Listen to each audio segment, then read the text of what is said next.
Alhamdulillahi wa kafa wassalatu wassalamu ala nabiyil mustafa wa ala alihi wa sahbihi wa man ihtada amma ba'd. Jamaah sekalian yang dirahmati Allah Subhanahu wa taala, alhamdulillah di kesempatan kali ini kita dapat berjumpa kembali dalam kajian ilmu tajwid dan kita akan memasuki hukum ra tafkhim. Hukum ra tafkhim. Di mana hukum ra ini di berbagai macam literatur kitab tajwid ada ra tafkhim, ra tarqiq, dan nanti juga ada yang disebut dengan ra jawazul wajhain yang bisa dibaca dua bentuk baik tafhim ataupun tarqiq. Kita masuk yang pertama terlebih dahulu, apa itu ra tafkhim? Ya, selain huruf lam yang bisa dibaca tafkhim tebal dan tarqiq tipis, maka hukum ra pun bisa dibaca tafkhim yaitu tebal dan tarqiq ataupun tipis. Pertanyaannya adalah apa saja ya yang termasuk syarat-syarat huruf ra saat dibaca tafkhim dan saat dibaca tarqiq atau tipis. Nah, nanti di sini kita akan bahas syarat-syarat ra yang dibaca tafkhim. Ya. Berbeda dengan huruf lam yang dibaca tafkhim dan tarqiqnya hanya terbatas pada lafaz jalalah, maka hukum huruf ra di sini tidak terkait pada kata-kata tertentu. Ya, huruf ra di sini tidak terkait pada kata-kata tertentu. Berbeda dengan hukum lam yang terikat dengan lafdul jalalah, yaitu lafaz Allah. Nah, sedangkan hukum pada huruf ra ini tidak terkait dengan kata-kata tertentu. Setiap di situ ada huruf ra, maka di situ pula terdapat hukum bacaan ra. Dan secara singkatnya, syarat huruf ra dibaca tafkhim terkumpul dalam 5 syarat berikut ini. Yang pertama adalah ra berharokat fathah atau dhammah. Apabila ada huruf ra yang berharokat fathah atau dhammah, maka hukum bacaan ra-nya dibaca tafkhim tebal, termasuk pula harokat tanwin. Maka setiap huruf ra yang berharokat fathahtain atau dhammahtain, maka hukum bacaan ra-nya dibaca tafkhim. Nah, berikut ini ada 4 contoh ra dibaca tafkhim karena sebab nomor 1 ini, yaitu berharokat fathah atau dhammah. Dan nanti perhatikan ra yang diberi tanda warna merah adalah ra yang dibaca tafkhim karena sebab nomor 1, yakni ra yang berharokat fathah atau dhammah.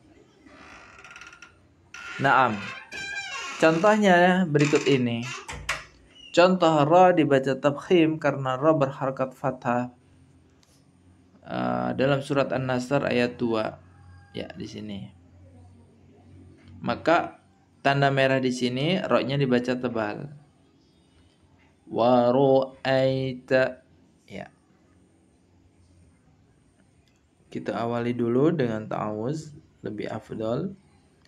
A'udzu billahi minasy syaithanir rajim. Wa ra'aitan nasa yadkhuluna fi dinillahi afwaja. Wa ra'aita wa ra'aita. Nah, tebal. Berikutnya fathatain pada surat Al-Lahab. Dilihat di sini ada lafaz naron. Ron tanwin an ketemu za, berarti ikhfa ya, agak mendengung nanti. Kita baca menjadi sayasla narun zata lahab. Narun za. Ya, naam. Dibaca ra-nya apa di sini? Ra tafkhim. Sekarang tafhim karena harokatnya dhammah pada ruziqna surat Al-Baqarah ayat 25. Qalu hadzal ladzi ruziqna min qabl. Kita fokus di lafaz ruziqna, ru ya, tebal di sini ya, tafkhim. Ra-nya tafkhim. Ruziqna. Kemudian dhammah tain pada lafaz ra di surat Al-Balad ayat 20. Narun. Tanwin ketemu mim nanti, maka idghamnya bi gunnah. Kita baca alaihim narum muqsadah. Naru ya, tebal ya. Narum muqsadah. Naam. Ya, itu kondisi yang pertama ya, berharakat fathah atau dhammah. Ra dibaca tafkhim. Yang kedua adalah ra sukun yang didahului huruf berharakat fathah atau dhammah. Didahului huruf berharakat fathah atau dhammah ya. Selanjutnya kita perhatikan di sini penjelasannya. Apabila ra tidak berharokat tetapi dalam kondisi sukun, lalu sebelumnya terdapat huruf yang berharokat fathah atau dhammah, maka ra dibaca tafkhim. Ya. Sukunnya ra bisa sukun asli atau sukun yang disebabkan waqaf. Berikut ini adalah 4 contoh ra dibaca tafkhim karena sebab nomor 2. Masing-masing akan ditampilkan secara lengkap contohnya. Perhatikan kata yang diberi tanda warna merah yang mengandung hukum ra dibaca tafkhim, dibaca tebal. Kita lihat. Contoh ra dibaca tafkhim karena ra sukun asli ya, didahului oleh harokat fathah pada surat Al-Fil ayat 3. Pada lafaz ra sukun sebelumnya fathah. Kita lihat. Ra sukun sebelumnya fathah. Naam. Ra sukun sebelumnya fathah. Ra sukun sebelumnya fathah. Ya. Bagaimana cara membacanya? Kita tebalkan ra sukunnya di sini. Wa aru ya, wa aru. Wa arsala alaihim tayran ababil. Wa arsala alaihim ya, ra tebal tafkhim.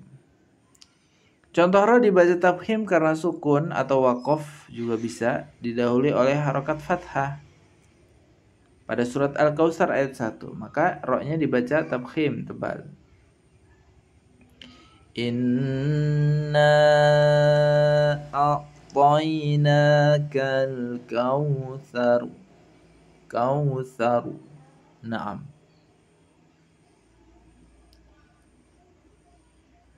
Ya.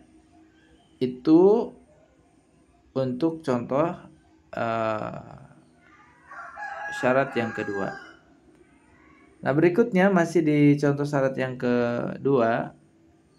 Contoh berikutnya ra tafkhim karena sukun asli didahului oleh harokat dhammah dalam surat At-Takatsur ayat 2. Pada lafaz zurtum ya, ra sukunnya tafkhim. Hatta zurtumul maqabir. Contoh berikutnya ra yang dibaca tafkhim karena ra sukun. Di sini sukunnya waqaf didahului oleh harokat dhammah dalam Quran surat Al-Qamar ayat 47. Pada lafaz wasu'ur ya, pada lafaz wasu'ur. Nah, ini juga tafkhim.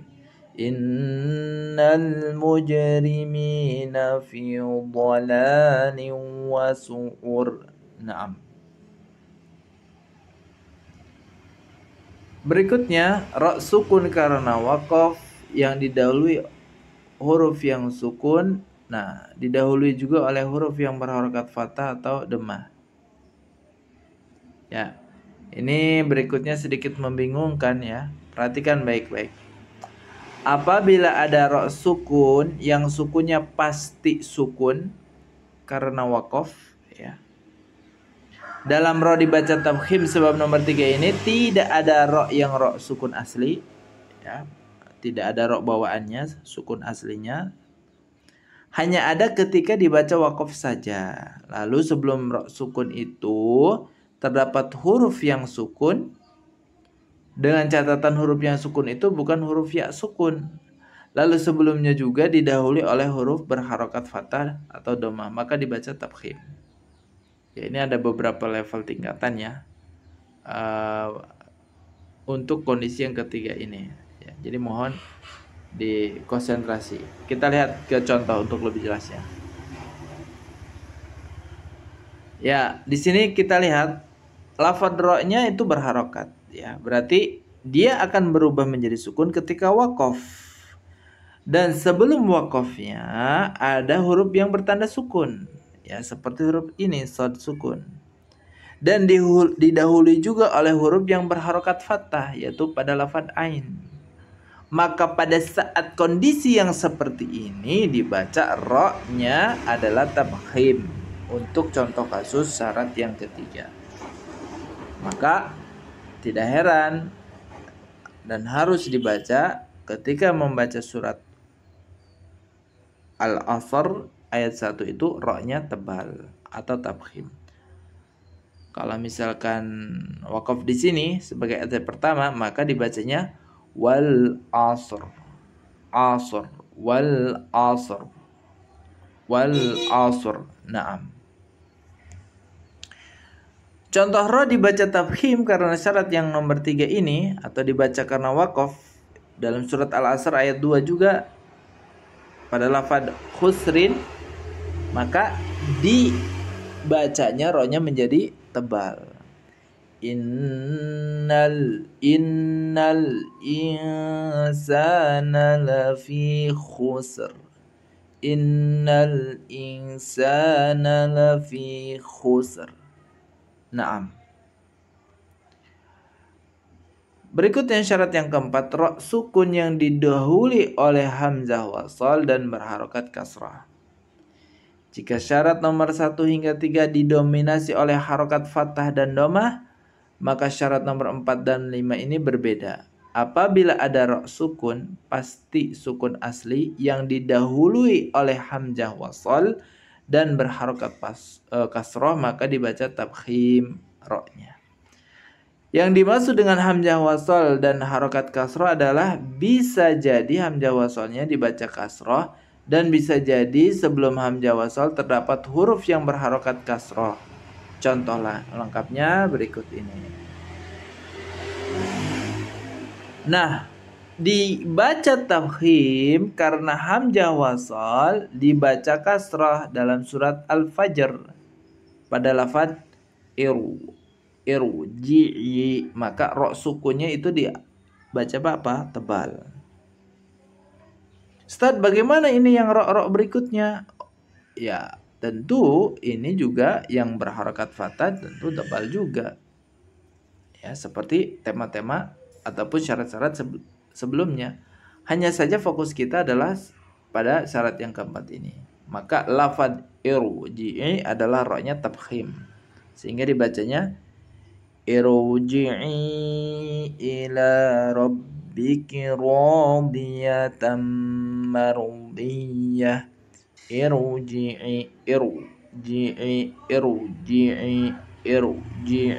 Naam.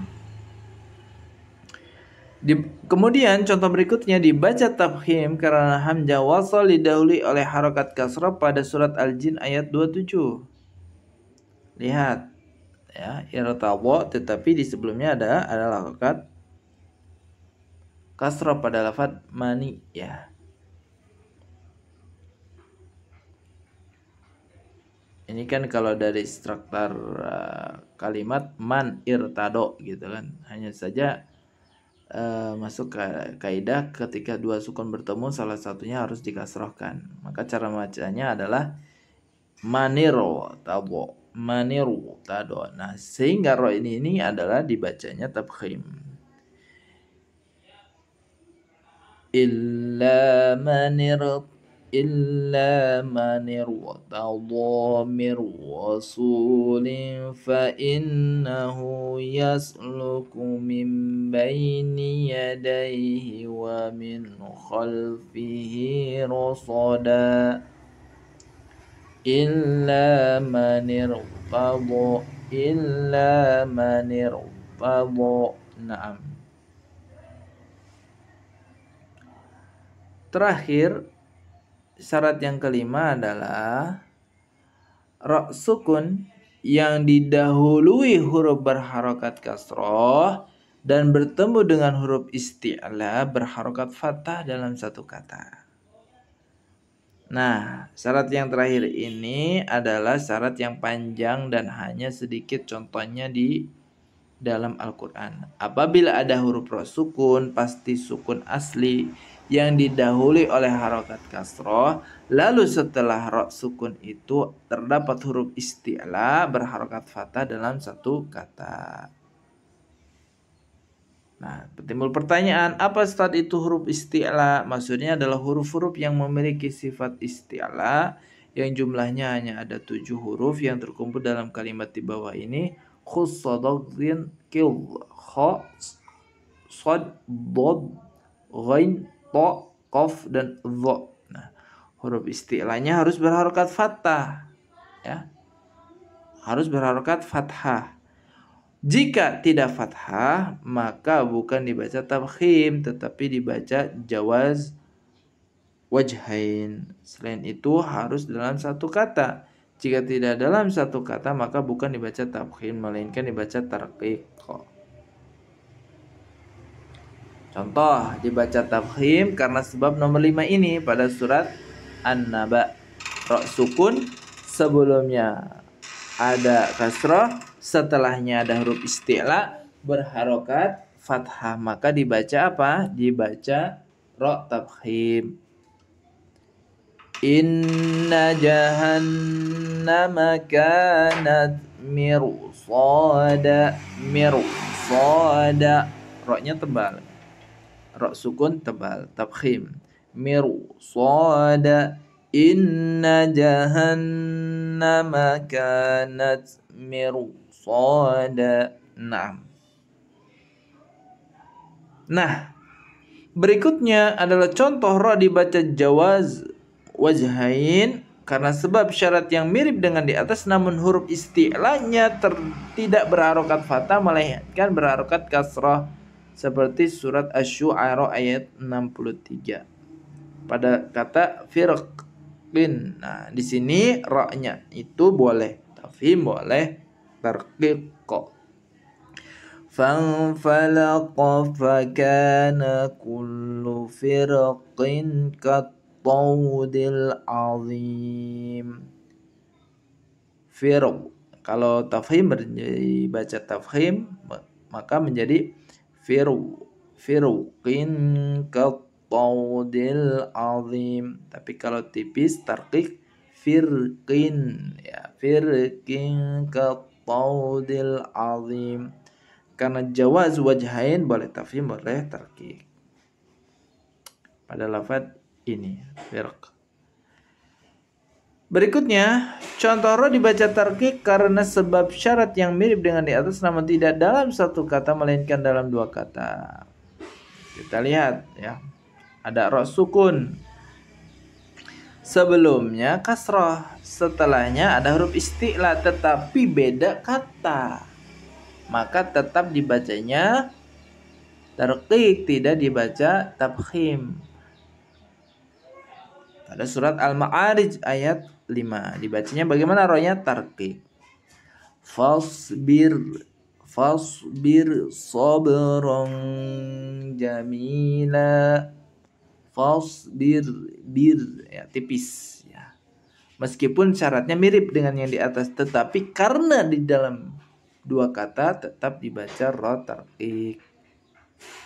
Taib, demikian penjelasan ra tafkhim, mudah-mudahan bisa difahami dan bisa diamalkan. Kurang lebihnya mohon maaf. Hadza wallahu a'lam bissawab. Wabillahi taufiq wal hidayah. Assalamualaikum warahmatullahi wabarakatuh.